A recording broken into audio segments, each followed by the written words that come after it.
আজকে রান্না করব ওই যে খাসির চর্বি দিয়ে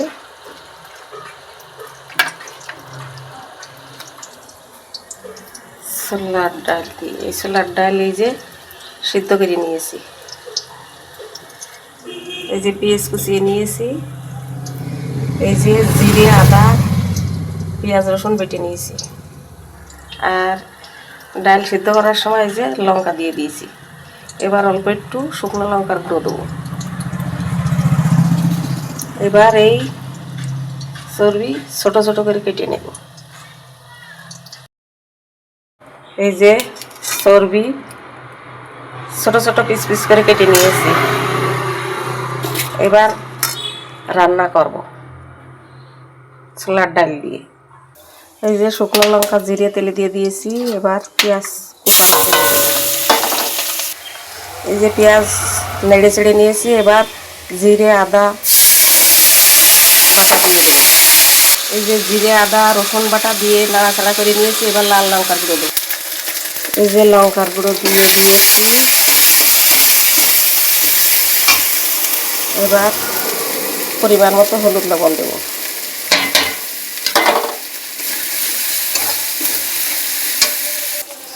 এবার এই যে ছোট ছোট করে কেটে রাখা চর্বি দিয়ে দেবো, দিয়ে নাড়াচাড়া করবো। এই যে চর্বি দিয়ে নাড়াচাড়া হয়ে গিয়েছে। এবার গরম জল কেটে রেখেছিলাম তাই দিয়ে দেবো। এই যে জল দিয়ে ফুটে উঠেছে। এবার ডাল সিদ্ধটুকু ঢেলে দেবো। এই যে ডাল সিদ্ধ ঢেলে দিলাম।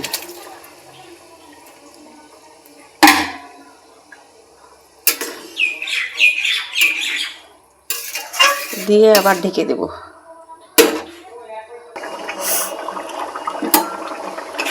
এই যে প্রায় হয়ে গেছে, ঝাল লবণও সব ঠিকঠাক মতো হয়েছে।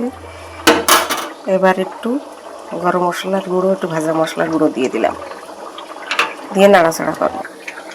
এই যে চর্বি দিয়ে ছোলার ডাল রান্না হয়ে গিয়েছে।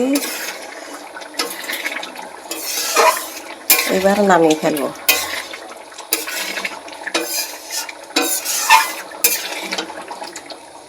এবার নামিয়ে ফেলবো। ওই যে নামিয়ে ফেলছি।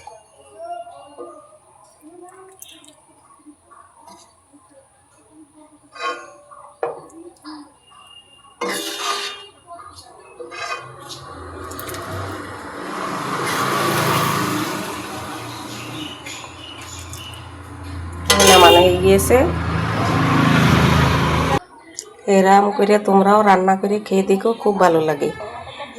আমার এই পেজটি যে যেখান থেকে দেখছো সাবস্ক্রাইব করে লাইক কমেন্ট করো।